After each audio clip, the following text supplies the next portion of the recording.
Mamayang alauna, mga panukalang batas na may kaugnayan sa pagbaban o pagbabawal ng online gambling tinalakay sa pagdinig ng House Committee on Games and Amusements ngayong araw.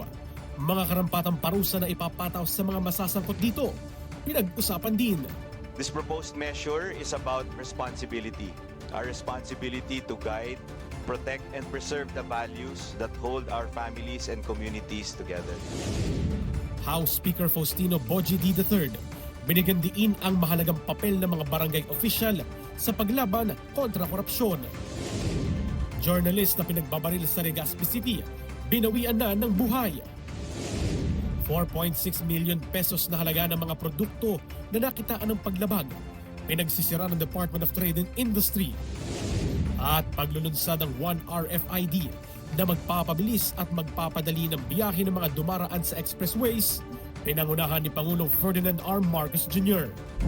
Abangan natin yan sa Alaunas sa Balita, dito lang sa Congress TV at IBC.